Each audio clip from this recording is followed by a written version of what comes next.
I got few death threats when I speak on it. Few bomb threats, and many gossips, slanders, and they say that I'm, not healthy, false prophet, and all these things. Yeah. Who cares? Yeah. Who cares? If I can save one soul, preventing them through the testimony, to go there, it's worth it. You want to kill me? It's still worth it. Yeah.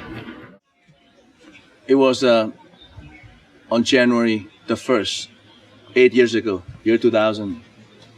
I went to bed the night before. My wife was next to me, and there's one moment when I woke up, and with all consciousness, all my senses intact, my brain, everything, it's just fully conscious. But I was surprised because I wasn't where I was supposed to be, in my room. I was in a weird place. I couldn't explain. There's no place like that. And I was puzzling. Where am I? What's this? I mean, I'm conscious. It's not a dream, not a vision, but it's me. Like physically too, it's me. I just cannot see myself wearing what clothes and so on. It's all the details just lost because of the trauma, because of the shock. And I heard a voice behind me. I couldn't turn my neck, to the right, to the left. Just a voice behind me. And because I fellowship with that voice every day, reading the Bible every day, I know that voice is my master, Jesus Christ, saying to me, "You are here by my will. Go ahead and go forward. Walk on. I'll lead you. I'll show you something to tell other people. And just walk on." And a very long path. Long path, and it's very stuffy, and no air, and no wind blowing, and it's very heavy. I think the stink itself could kill you, literally, in this life. But I know that I was in a good hand, and I walk on. Said, "What is it that you are trying to show me? Get me out of here, Get me out of here." You feel everything, like you feel your skin, you feel everything. And finally I reach a place. He led me to a place. It's a wide gate, and a huge wide gate. It's not like a gate at all, nothing like it. Whatever I say here is just far to be likened to anything that we have seen in this life on earth. And that gate is so wide, and then there's supernatural writings on it. Above it, it's amazing even to be able to read it, because it's so far, it's so wide and tall, and it's a door. And the writing, and God touched my eyes to be able to interpret what it's written. It's something like the valley of death and torture, something like that. And a voice behind me saying, "Open the door." I say, "I'm afraid to even open the door. It's so rusty, it could hurt my hand," because it's not a spiritual experience. It's like almost physical, not almost physical. It's more than physical. I'm not going to touch doors like that. It's going to hurt my hands. But before I touch it, the door opened by itself. And as it opens, it breaks my heart so much. I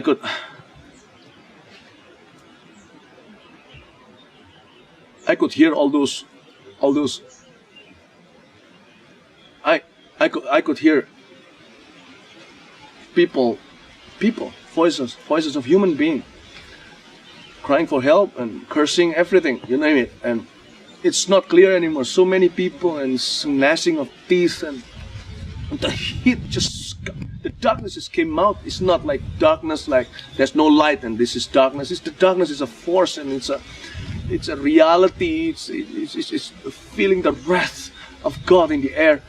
And as I opened the door, and I could see, I was by the gate, and I knew exactly where I was. I was where the dead are kept until the day of the judgment of Jesus Christ, the white throne judgment that is written in the book of Revelation. And before I could see anything else, I could see far away. It's too far for man to reach with his eyes, but because of Jesus and his power, I could see it very far away. Endless. At that direction in front of me is really endless.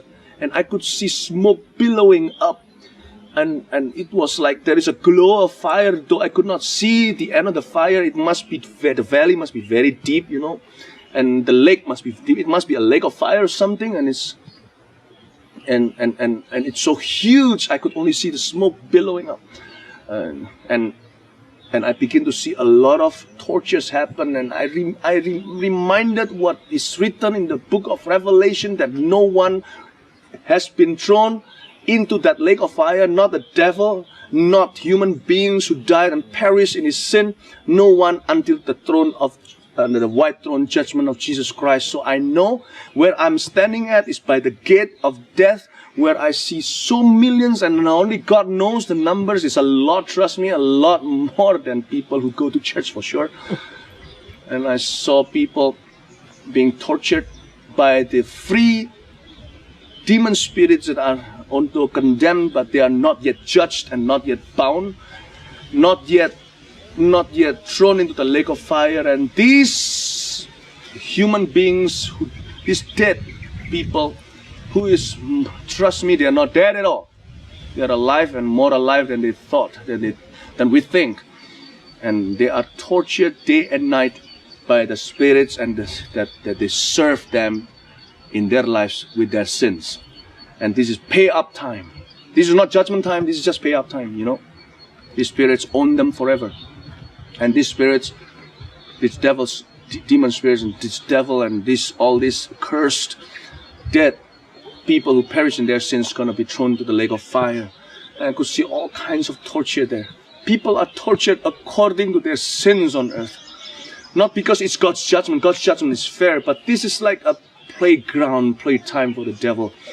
Jesus says it's better for you to go to heaven one eye. If your eye causes you to sin, gouge it out, because it's better for you to be one-eyed into heaven than two eyes into heaven. You know what happened?